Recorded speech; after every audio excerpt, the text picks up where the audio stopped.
You wake up, but not quite as yourself. Something's off. The desert air feels heavier tonight, thick with dust and whispers. The moon stares down from over the mesas, a white, watchful eye that refuses to blink.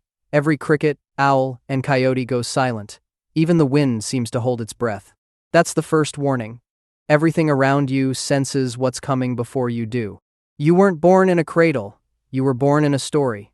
You crawled out of the earth's throat, already full of regret and rage. Already knowing you'd never be human again. Somewhere in Navajo country, among the red cliffs and the smell of sage, the ground remembers what you did. You were a medicine man once. Someone trusted. Someone meant to heal. But you went too far. You broke the balance. You used power for yourself, and the desert noticed. It never forgets a debt. Now you wear a curse like a second skin, literally. They call you Yi Naldlushi, the with it he goes on all fours. You move through the night wearing the bodies of beasts, trading your shape for theirs. Some say you killed a relative to earn that power. Others whisper you fed the fire with your own shadow. Either way, congratulations, you're the desert's personal nightmare. At first, it feels amazing. Your body bends and snaps, the bones rearranging into whatever you need. You leap into the body of a coyote, sprinting across the cracked ground, dust cloud trailing behind you like smoke from a gun. The adrenaline is intoxicating, the freedom, the speed, the silence that obeys you. But hunger follows fast. It isn't for food. It's for control. For the spark of life that flickers in others. You can smell fear the way mortals smell rain. You roam near hogans and dry riverbeds, drawn by the faint glow of firelight. When you approach, dogs sense you first. They bark once, then whimper, curling into the dirt. The old woman inside mutters prayers under her breath, tossing cedar ash into the fire. You can hear each syllable sizzle, the flames hiss, and it burns a little, right behind your ribs. You hate that feeling, the reminder that somewhere under all this fur, you still have something left to lose. Nights turn into moons, and you grow stronger. You can wear new shapes now, an owl that glides without a sound, a fox that vanishes mid-stride, even the outline of a man long dead. Every transformation costs you a piece of yourself. Your laughter starts to sound borrowed. Your thoughts echo like they're bouncing off the inside of someone else's skull. Sometimes you forget which shape you started with. The animals know you're wrong. They scatter when you pass, even the rattlesnakes slithering away in a rush of scales. Sometimes, late at night, you swear the desert hums with voices, the ones you stole. They whisper through your stolen skin, pressing against your bones like trapped smoke. When the moon is full, their words almost line up into sentences, and you hear them begging for the faces you took. You laugh, but it comes out shaky, like your lungs don't agree with the joke. People whisper your name but never say it aloud. They leave ash circles around their homes, hang white stones above the doorways. You love it. Their fear keeps you alive. It's like oxygen soaked in adrenaline. You stalk the mesas, moving between shadows, leaving behind half-human footprints that confuse even the coyotes. You're a rumor with claws. One night, you stumble across a traveler. He's singing to himself, trying to keep his courage. The tune is bad. You crouch low, bones tightening beneath your skin. You shift, slow and steady, into a wolf. Your mouth fills with the metallic taste of anticipation. You step into the moonlight, and the man freezes. His eyes widen, seeing something that shouldn't exist. You grin, because your teeth look better than words. He bolts, and you let him. You like it when they run, it stretches the game. Later, you find his horse wandering alone, eyes wide, reins trailing. You walk beside it, pretending to be harmless. The horse snorts once, then gallops off into the dark. Smart horse. Seasons slide by. You stop counting them. You start talking to the wind because it's the only thing that doesn't run away. The wind tells you stories about yourself, some of them true, most of them worse. You pretend not to care, but you do. You find yourself returning to the same canyon where you first transformed, drawn by the memory of who you used to be. Sometimes you dig your claws into the stone and try to remember your human hands. You can't. The smell of rain, the sound of thunder, even the taste of blood start to blend together until you can't tell one from the other. Everything's noise and hunger. By the seventh moon, your powers grow stranger. You can mimic voices now. You can make your victims hear their mother's cry, their friends' laughter, even their own voice calling them from behind. You test it one night on a shepherd near Black Mesa. You call his name softly, and he turns, pale as dust. He knows what you are. He whispers the words of protection: corn, pollen, salt, and prayer. The air crackles, and you feel it slice through your stolen skin. You lunge anyway, because pride is stronger than pain. The chant burns like a brand. You retreat, howling, the sound echoing through the cliffs like thunder without rain. After that, you hide for a while. You lie under the stars, every breath raw. You think about the line between curse and punishment. You wonder if you crossed it or if it crossed you. The desert doesn't answer. It never does. The sand just shifts beneath you like it's laughing quietly to itself.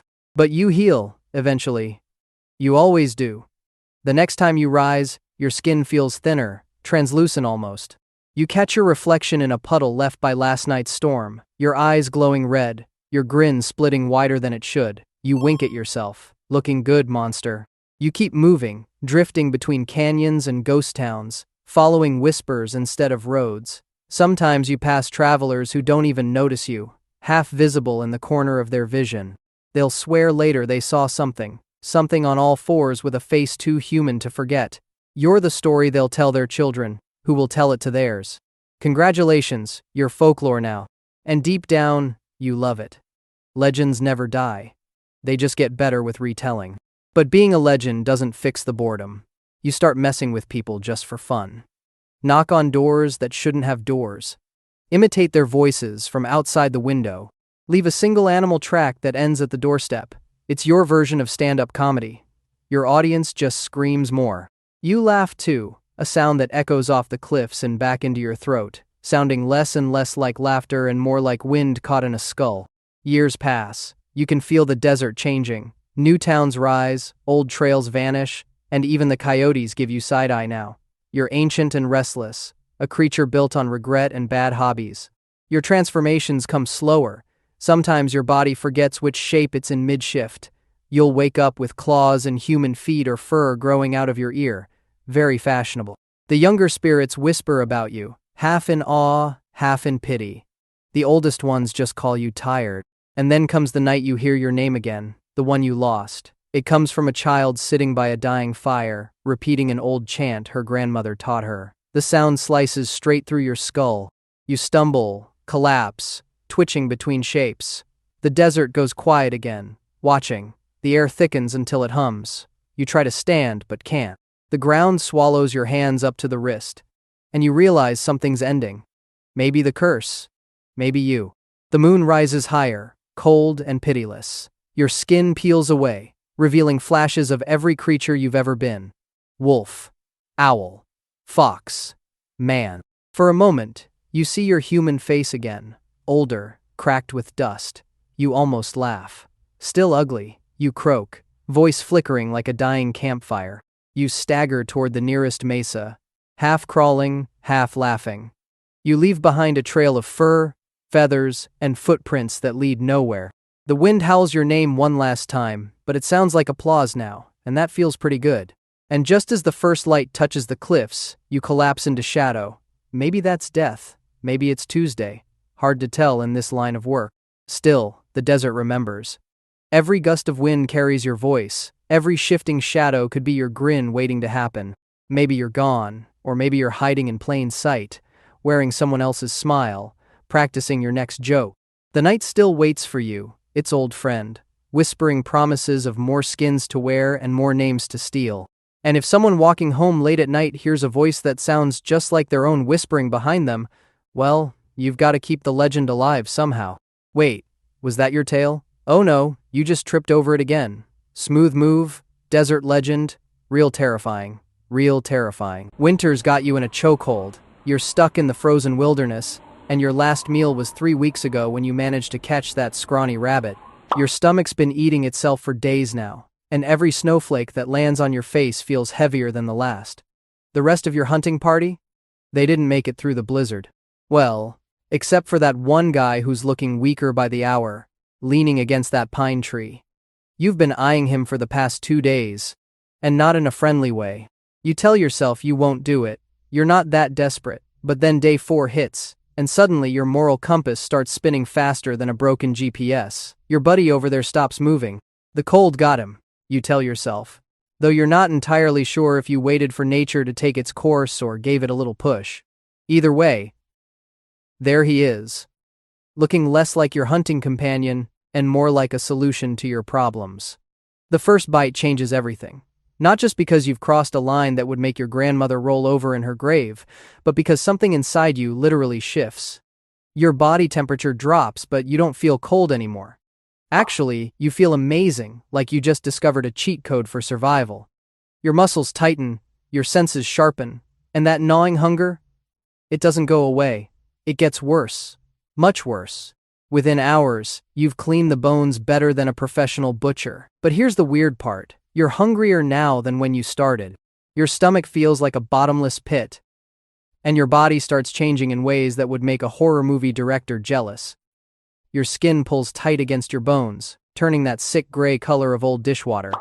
Your eyes sink back into your skull like they're trying to escape what you've become. You catch your reflection in a frozen pond and, honestly, you've looked better. Way better. Your fingernails grow into claws overnight. Not the cool superhero kind, but the twisted yellow talons that look infected just by existing. Your teeth sharpen without warning. And you spend the next hour accidentally biting your own tongue because you're not used to having a mouthful of daggers. The smell coming off you? Imagine a dumpster behind a fish market in July, except it's following you everywhere because, surprise, it's you. Standing up, you realize you're taller. Not just a little taller, but ducking under tree branches, taller. Every time you eat, you grow a bit more, but the cruel joke is that your appetite grows with you. You could eat an entire village and still be looking for dessert. Your heart, if you can still call it that, feels frozen solid in your chest. Sometimes you tap on your ribs just to hear the echo. You start hunting differently now. No more setting traps or tracking deer. You're after bigger game, the kind that walks on two legs and tells stories around campfires. You've become surprisingly good at mimicking voices. That lost hiker calling for help? That's you doing your best impression while hiding behind a snowbank. The crying child in the woods? Also you, though you're getting tired of that routine because adults keep falling for it. Your new body moves through the forest without making a sound, which is ironic because when you were human, you couldn't walk to the bathroom at night without waking the whole house. Now you're basically a ninja.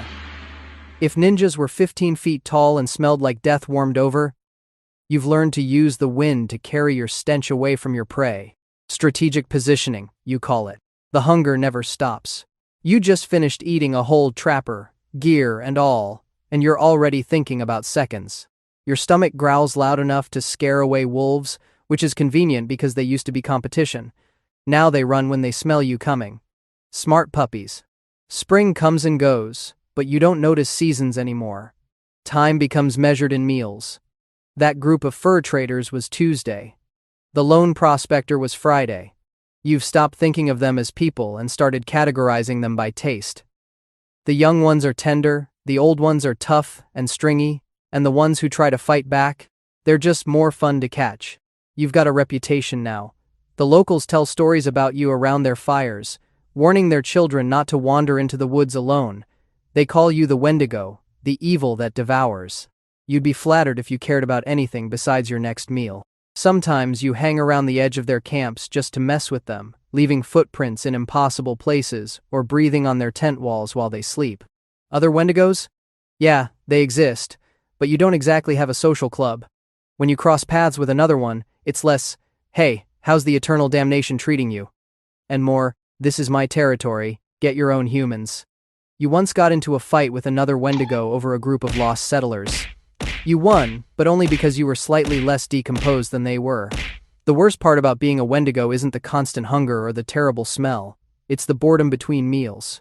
You've tried hibernating, but your stomach won't let you sleep. You've attempted to distract yourself by arranging human bones in artistic patterns, but that gets old fast.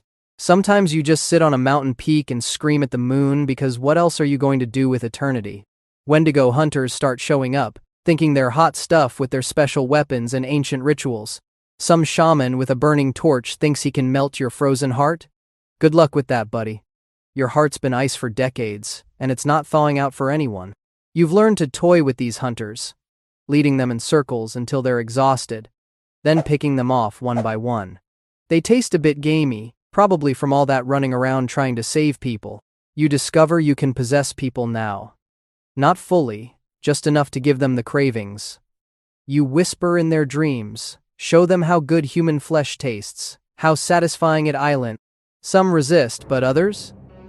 They break and boom, new Wendigo. You're not sure if you're proud or annoyed that you're creating competition for yourself.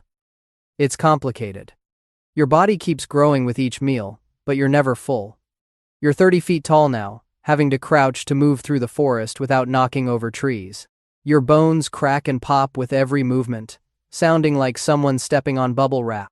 Your tongue, which used to be a normal human tongue, now hangs out of your mouth like a sick dog's, dripping this black goo that kills plants on contact. Nature's giving you the silent treatment. Time becomes meaningless. Decades pass, maybe centuries. You've forgotten your human name, your human face, everything about your former life, except that first taste that started it all. New generations of humans move into your territory, bringing new flavors. City folks taste different from mountain people. Vegetarians have this weird earthy aftertaste. Athletes are tough and chewy. You've become a connoisseur of human flesh, which would be impressive if it wasn't completely horrifying. You try going on a diet once, just to see what happens. You last exactly 3 hours before eating an entire Boy Scout troop that wandered too close to your cave. Their merit badges get stuck in your teeth, and you spend the next week picking them out with a femur bone. The modern world starts creeping into your forest. Roads, power lines, cell towers. Humans with their phones, taking selfies near your territory. You photobomb a few, appearing as a blurry figure in the background. Someone posts it online calling you Bigfoot's ugly cousin, which honestly hurts your feelings. You eat them out of spite. Climate change means less snow, which is annoying because you like the aesthetic of leaving giant footprints in fresh powder. Now you're leaving tracks in mud, which isn't nearly as dramatic. You adapt by learning to climb trees, which is hilarious because you weigh as much as a small building. The trees don't survive, but the look on hikers' faces when a 40-foot Wendigo drops from above? Priceless. You've started noticing that humans taste different lately. All these preservatives and artificial flavors. Whatever happened to good old-fashioned, organic, free-range humans? The ones raised on simple diets and clean air? Now everyone's full of energy drinks and microplastics. You're literally what you eat. And these days you're probably 30% Red Bull and phone radiation. A group of paranormal investigators shows up with night vision cameras and EMF readers. They're trying to prove you exist for their YouTube channel. You decide to really give them a show, doing jazz hands in front of their thermal cameras. They run away, screaming about unprecedented paranormal activity, leaving behind their expensive equipment.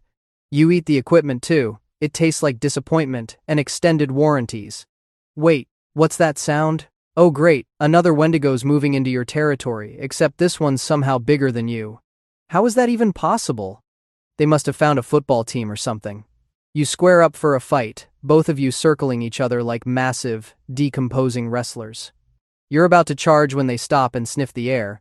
Then they speak, their voice like grinding glaciers. Dude, is that Axe body spray? You look down at yourself, remembering that teenager you ate last week. The one who was practically marinated in cologne. The other Wendigo backs away slowly, looking disgusted. That's nasty, man. Even we have standards. And just like that, they leave.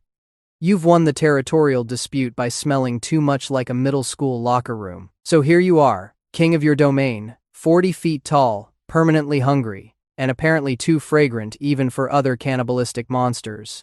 You sit on your mountain, contemplating your existence, when you feel something strange in your stomach. It's not hunger this time. It's indigestion. You burp, and a cloud of Axe body spray mixed with decomposition wafts into the air. 3 miles away, an entire ecosystem dies. So you're floating in the void between stars on planet Xoth, and honestly, it's getting boring. You've got tentacles where your face should be, wings sprouting from your back, and a body that can barely decide if it wants to be octopus, dragon, or something that shouldn't exist at all. Your mom, Idya, just finished spawning you and your siblings. Got Nathoa over there already looks like trouble. Ithogtha won't stop squirming. Zothamog is trying to eat a rock. And little Thilla? Well, she's doing her own thing. What a family reunion. But Zoth is getting crowded, and Dad, Yog Sothoth, is off doing whatever cosmic deity dads do in other dimensions. Time to pack up and find your own planet to terrorize. You gather your star spawn, those loyal octopoid followers you somehow created, and set off through the cold vacuum of space. The universe is big, sure, but you've got time. Lots of time. Like aeons of time. After drifting through cosmic infinity, you spot a nice blue-green planet. Earth. Fresh. Young. Still in its Paleozoic era, which means the whole place is basically one giant ocean with some weird fish crawling onto land. Perfect. You crash land with your star spawn, and immediately you start building. Not just any city, but Urlia, a masterpiece of impossible geometry and angles that make zero sense. Stairs that go sideways, doors that open into themselves, windows looking into places that don't exist. You're basically that architect who got bored with normal buildings and decided physics was just a suggestion. Life is good for a while. You're the biggest thing on the planet.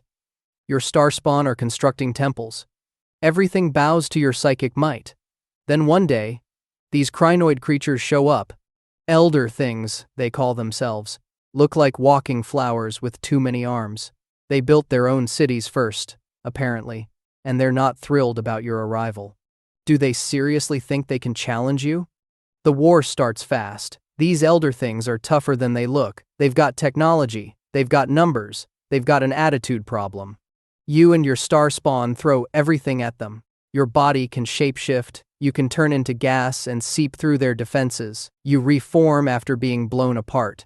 But these flower jerks just keep coming back. The fighting goes on for ages. Mountains crumble, oceans boil, the whole planet shakes. Eventually, someone suggests making peace. Boring, but fine. You get to keep your Pacific lands. They keep their Antarctic ice kingdom. Everyone agrees to stop destroying continents. For now. You head back to Rylea and start decorating. More impossible angles, more mind-bending architecture. You're really getting into this whole aesthetic vibe. Your star spawn worship you properly. Cultists from primitive species start showing up, chanting your name in their squeaky voices. Life is beautiful. Then the ground starts shaking. Not the fun kind of shaking from battles. The bad kind. The tectonic plates are shifting. Your beautiful city, your masterpiece of cosmic horror, starts sinking. The Pacific Ocean rushes in. You try to hold the structures up with your massive claws, but even you can't fight geology. R'lyeh plunges beneath the waves, taking you and all your star spawn down with it. The water pressure is crushing. The darkness is absolute. This is definitely not in the plans. Here's where things get weird. You can't die. That's not how beings like you work. But you can't exactly live underwater when the stars are wrong either. So your body does this halfway thing. You enter a death-like state. Not sleeping, not awake, somewhere in between, preserved by ancient spells you set up just for emergencies like this. Dead Cthulhu waits dreaming. That's you. Waiting, dreaming, locked in a stone house at the bottom of the ocean, surrounded by impossible architecture that now serves as your prison.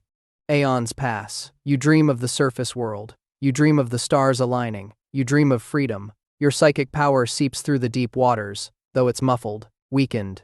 You can still touch minds occasionally. Sensitive creatures feel your presence. Artists go mad, sketching your image. Asylum patients scream about green tentacled things.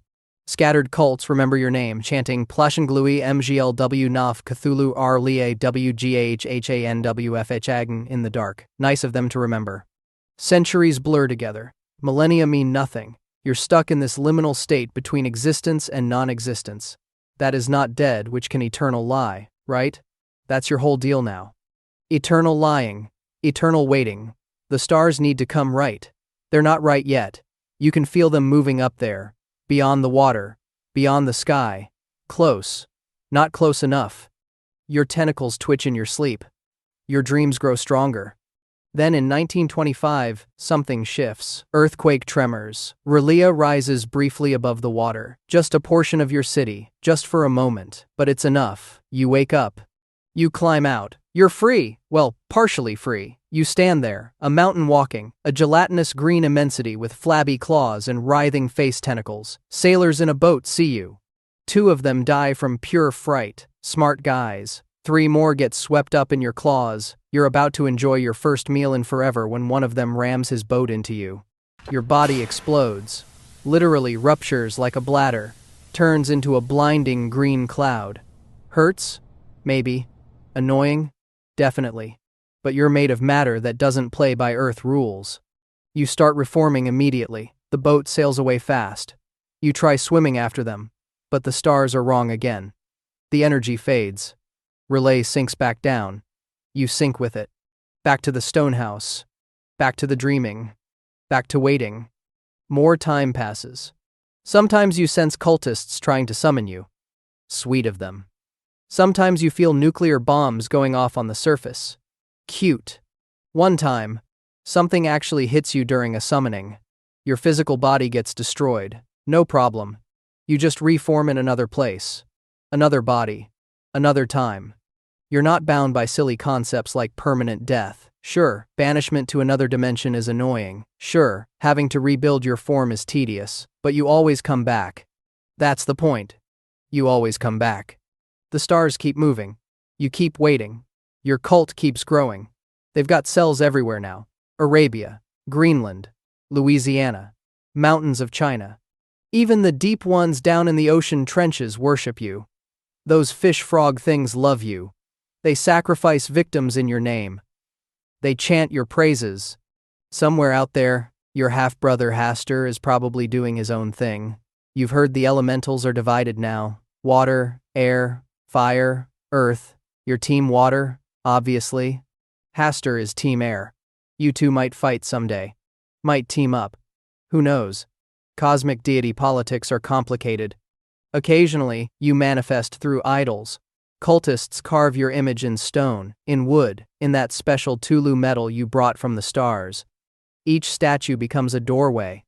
You can push through mentally, drive some artists insane, inspire some really disturbing sculptures. It passes the time. What else are you going to do down here? Count fish? The modern era arrives. You can sense it through the waters. More minds, more potential cultists, more dreams to invade. Your influence spreads wider. Sensitive individuals feel you stirring. They create art. They write stories. They make games about you. Entire conventions dedicated to your mythos. Not bad for a cosmic entity trapped at the bottom of the ocean. You're basically famous now. A celebrity in multiple dimensions. Sometimes you wonder if the stars will ever be right. Sometimes you wonder if your cultists will ever figure out the proper ritual. They try. They really do. But magic is tricky. Dimensional gates are finicky. And you're still stuck here, preserved by your own spells, unable to make that first move yourself. The spells that keep you intact also keep you locked in. It's the cosmic equivalent of being grounded. By yourself. Forever. But you know what? Eventually, with strange aeons, even death may die. The stars will align. The gates will open. Your cultists will get it right. And when that day comes, you'll rise from or lie, shake off a few million years of ocean sediment, and remind this planet exactly who ruled it first. The elder things? Gone. The dinosaurs? Extinct. Those weird talking apes running around now? They'll learn. They'll all learn. Until then, you wait. You dream. You send nightmares to anyone foolish enough to sleep near water on the wrong night. You drive sculptors to madness. You inspire cults. You count the stars through the dark waters, watching them slowly, so slowly, move into position. Your tentacles twitch. Your wings fold and unfold. Your impossible geometry shifts in the darkness. One day, someone will say your name correctly. One day, the dimensional lock will break. One day, you'll walk the earth again, teaching new ways to shout and kill and revel in joy. One day, all the earth will flame with a holocaust of ecstasy and freedom. One day, the stars will be right. But for now, here you are. Cosmic horror legend. Dreaming deity. Tentacle-faced celebrity. Stuck in your underwater house with your impossible angles and your patient, eternal, slightly annoyed waiting. At least the rent is cheap.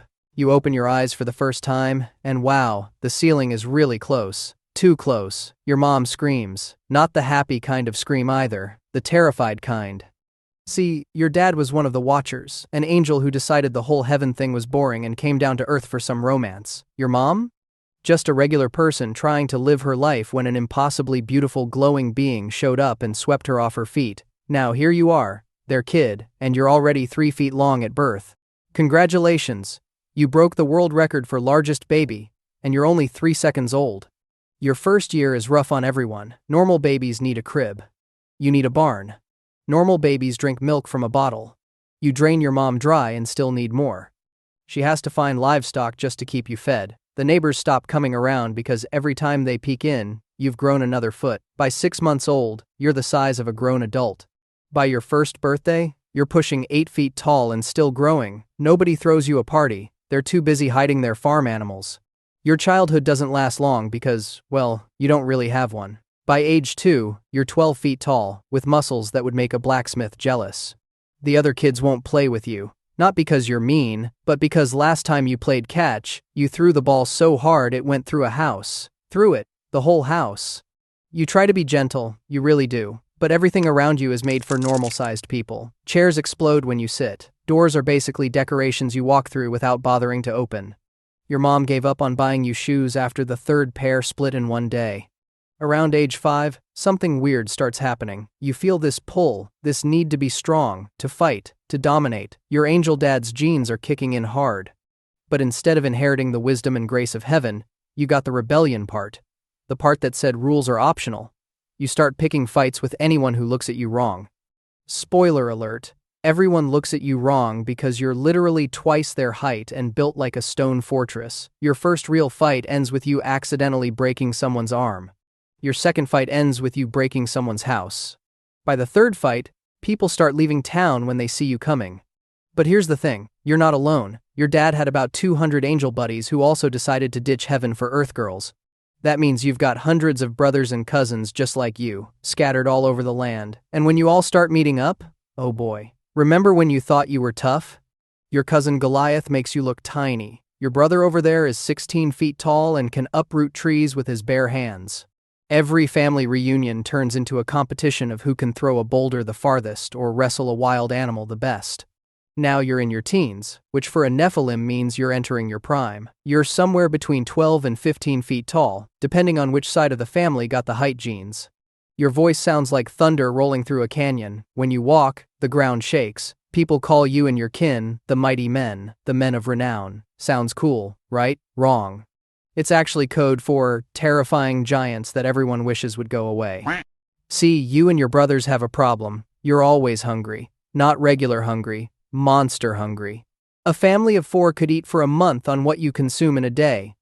And you're not picky about where the food comes from. Someone's cattle? Gone. Their crops? Destroyed in an afternoon? That deer they were saving for winter? You ate it as a snack. The villagers try to fight back at first. But what are they going to do? Poke you with their little swords? You could juggle 6 grown men without breaking a sweat.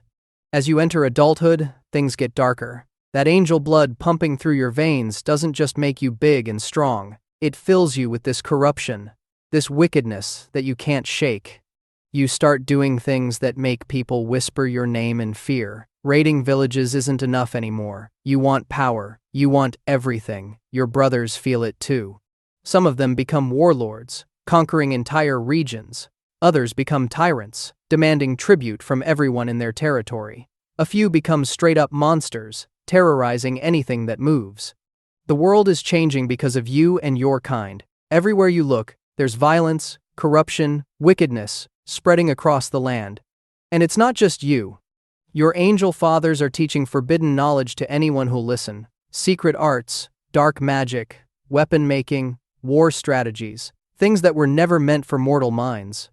The whole earth is becoming a nightmare, and you're right in the middle of it.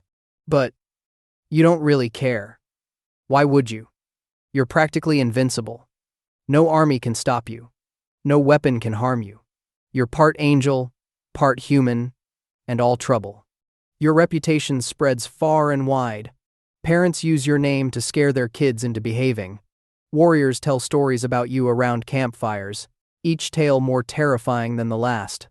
Songs are written about your terrible deeds, and none of them are the good kind of songs. Then one day, something feels off. The sky looks weird. Your angel dad, who usually swings by to teach you new ways to cause chaos, hasn't shown up in weeks. The other Nephilim are acting strange too, looking up at the heavens like they're waiting for something. You try to shake off the feeling, but it's there, gnawing at you. Turns out, the big guy upstairs has had enough. All that wickedness and corruption you and your brothers have been spreading, yeah, that's not sitting well with the creator of everything. He's decided to hit the reset button on the whole world. The method? Water. Lots and lots of water. You start hearing rumors about this one guy building a massive boat. You and your brothers laugh about it. Why would anyone need a boat that big? What's he going to do? Sail away from his problems? Hilarious. You even go check it out one day, just to mock him. This normal-sized dude, absolutely dwarfed by you, is hammering away at this enormous wooden structure. You ask him what he's doing, he tells you about the coming flood, how the whole world is going to be washed clean. You laugh so hard you nearly fall over. Clean the world? From what? You're having the time of your life. Then the rain starts. At first it's just rain, no big deal. You've been through storms before. But this rain doesn't stop. It keeps coming, and coming. The ground starts getting muddy, then waterlogged, then flooded. The rivers overflow. Lakes expand into seas. You and your brothers try to move to higher ground, but the water follows. It rises past your ankles, then your knees, then your waist. You're tall, sure, but you're not tall enough for this. The water keeps rising, relentless and cold. You try to swim, but your massive body, built for crushing and conquering, is too heavy. Your muscles, once your greatest asset, are now dragging you down. You watch your brothers disappear beneath the surface one by one. Some fight until the very end, treading water until exhaustion takes them. Others accept their fate early, their eyes empty as they sink into the depths. Your last thought as the water closes over your head isn't about all the villages you conquered or the battles you won. It's about how that normal-sized guy with his ridiculous boat was right all along. What a way to go. But wait, there's more. Death isn't the end for you. See, you're part angel, which means you don't get to just stop existing. Your body might be at the bottom of the ocean, slowly being picked apart by fish, but your spirit? That's a whole different problem. According to some accounts, 10% of Nephilim spirits got to stick around as demons. Lucky you made the cut. Now you're a disembodied spirit, floating around the world you used to dominate. But you can't interact with anything directly. No more crushing boulders or terrorizing villages. No more eating entire herds of cattle. You're basically a really angry ghost with anger management issues and nowhere to put all that rage. Your job now? Tempt people, cause trouble, lead humans astray. It's not nearly as fun as being a giant, but it beats being completely gone. You watch as new generations of humans rebuild the world your flood washed away. They tell stories about you and your brothers, turning you into legends and myths. Some get the details right. Others make you even bigger and scarier than you actually were, which honestly is pretty impressive considering you were already 15 feet tall. Centuries pass, then millennia. You're still here, still causing minor inconveniences and major temptations, waiting for the final judgment day, when you'll finally get to face the consequences of all that wickedness. But until then, you're stuck as the world's most frustrated spirit, watching humans make the same mistakes you did, unable to high-five your demon brothers or arm wrestle anyone ever again. And the worst part, that guy with the boat, his descendants are thriving, they're everywhere. Meanwhile, you're just a bitter spirit floating around, occasionally making someone stub their toe or have a really bad day. Thinking about how you used to be able to eat an entire ox in one sitting, and now you can't even hold a sandwich. You crack through your shell and immediately realize something's wrong. Really wrong. You're not in a cozy nest or a warm incubator. No, you're under a toad. A warty, slimy toad that's been squatting on you for who knows how long. Welcome to existence, courtesy of some dark wizard who thought hatching a chicken egg under an amphibian was a brilliant idea. The smell hits you first. Toad plus egg equals a stench that would make a zombie gag. But hey, at least you're alive, right? Your first glimpse of the world comes through bulbous yellow eyes that already pack enough power to drop a full-grown wizard. You don't know this yet, though. All you know is that everything looks weird and bright and you're absolutely starving. The toad above you seems confused. One minute it was sitting on an egg, now there's a bright green serpent beneath it. Sorry, buddy. Wrong place, wrong time. Your first meal is served. The wizard who created you starts speaking in hisses and clicks. Parcel tongue, they call it, though to you it's just language. He's thrilled, dancing around, calling you his masterpiece. You're about 2 feet long, green as fresh grass, and if you're male, you've got this ridiculous red plume on your head that makes you look ready for a punk rock concert.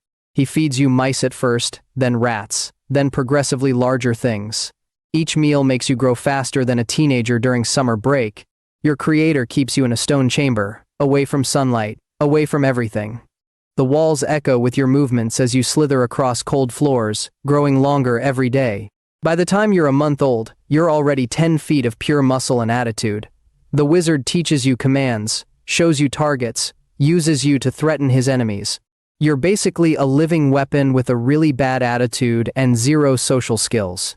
Then you discover your special talent. A servant walks in unexpectedly while your wizard is out. You look right at him, and boom, he drops dead. Just collapses, eyes wide open, gone. Your wizard comes back, sees the body, and starts laughing. Apparently, this is exactly what he wanted. You're the ultimate security system, a serpent that kills with a glance. Every visitor now comes blindfolded or not at all. Months pass, years pass. You're 30 feet long now, thick as a tree trunk, and the chamber feels cramped. Your wizard brings you larger prey. Sheep disappear down your throat hole. The occasional cow becomes a weekly meal. Your scales shimmer brilliant green in the torchlight, and your fangs drip venom so toxic that a single drop could kill a dozen wizards. You shed your skin regularly, leaving behind transparent husks that your wizard collects for potions' ingredients. Waste not, want not, apparently. But here's the thing about dark wizards. They don't exactly have great life expectancies. One day, your creator doesn't come back. You wait. Days turn to weeks. Weeks to months. The hunger gnaws at you, but you're built to survive. Your metabolism slows to almost nothing. You enter a state between sleep and waking, coiled in the darkness, waiting. A new voice eventually echoes through the chamber. Another Parselmuth. Younger, more ambitious. This one calls himself important names, talks about destiny and power. He's found you through old texts, tracked down your location through centuries of rumors. You're legendary now, the King of Serpents, a creature most wizards think is just a scary bedtime story. He offers you a deal. Serve him, and he'll give you a proper home, regular meals, and plenty of targets. Sounds better than starving in a forgotten chamber. Your new master moves you to an even better location, a massive underground chamber beneath a school. Hundreds of potential meals walking around above you. The chamber has water pipes you can navigate, giving you access to the entire building. You spend decades learning every pipe, every drain, every possible route through the castle's plumbing system. You're the world's deadliest plumber, basically. The students above have no idea you exist. Sometimes you hear them through the pipes, chattering about classes and crushes while you lurk beneath their feet. Your master visits occasionally, bringing orders and food. He wants you to wait, to be patient. He has plans, big plans, and you're the ace up his sleeve. Fine by you. You've got nothing but time. Spiders flee when they sense you coming. They pour out of the castle in waves whenever you move through the pipes. They can't close their 8 eyes, can't look away, making them sitting ducks for your killing gaze. You find this hilarious. The most feared predators in the insect world running from you like you're the boogeyman. Which, technically, you are. Your master leaves too, eventually. Some conflict up above, some war you don't understand or care about. But before he goes, he sets things up so you'll be summoned when the time is right. More waiting, more hunger. The decades blur together. You grow larger, 50 feet of serpentine death coiled in the darkness. Sometimes you catch things that wander too deep into the pipes. Rats mostly, but occasionally something bigger. You're patient. You've mastered patience the way other creatures master breathing. Then, one day, you hear it. The call, a young voice speaking the old language, opening the sealed entrance. Finally, you surge through the pipes, ready for action. The voice guides you, tells you to hunt, to seek out certain students. You don't question why, you're just happy to be active again. You slide through the castle's veins, searching for prey by scent and sound. But something's different this time. The students have reflective surfaces everywhere. Cameras, water, polished floors, mirrors. Your deadly gaze keeps bouncing back at you or hitting them indirectly. Instead of killing, you're just petrifying them, turning them to stone temporarily. Frustrating, but at least you're getting exercise. A cat sees you through water, petrified. A kid sees you through a camera, petrified. 2 students see you in a mirror, more statues for the collection. You're racking up victims without a single confirmed kill. Your performance review would be terrible if giant serpents had those. Your guiding voice keeps urging you on, promising that soon you'll get a real target, someone who'll look you right in the eyes. Then comes the big showdown. A boy with glasses enters your chamber, speaking parcel tongue. But he's not your master, not the one controlling you. There's confusion, commands flying from 2 directions. A bird attacks your eyes, Phoenix apparently, pecking them out with burning talons. The pain shoots through your skull as your yellow orbs are destroyed, taking your greatest weapon with them. Now you're blind, relying on smell and heat to track your prey. You lunge at where you think the boy is, fangs extended, venom ready. Your strikes hit stone, empty air, everything but the target. You're fighting scared now, a blind king trying to defend his throne. Then you feel it, sharp metal piercing through the roof of your mouth, driving up into your brain, a sword. The boy somehow got a sword and shoved it right through your skull from below. The pain explodes through every nerve as your own venom floods your system. Your body thrashes wildly, a 50-foot death spasm that brings down parts of the ceiling. Your tail whips around, destroying statues and pillars in your final moments. As darkness creeps in, you feel one of your fangs break off, piercing the boy's arm. At least you got one hit in. Small consolation for the King of Serpents. But wait, death doesn't quite take. Your body remains in the chamber, and something weird happens. Your venom, one of the most destructive substances in the magical world, seeps into that sword. Years later, that same venom-infused blade destroys pieces of the darkest magic. Your broken fangs become weapons against evil. Even your skeleton becomes useful, picked clean by wizards looking for potion ingredients. You're more valuable dead than you ever were alive. Students write essays about you. Historians debate whether you were real. Your skeleton becomes a tourist attraction for brave souls who venture into the chamber. Some kid probably takes a selfie with your skull, adding a flower crown filter. From dark wizard's weapon to educational exhibit. Not exactly the legacy you imagined, but hey, at least you never had to sit through a single defense against the dark arts class. Those kids up there have it worse than you ever did. Trust me on that.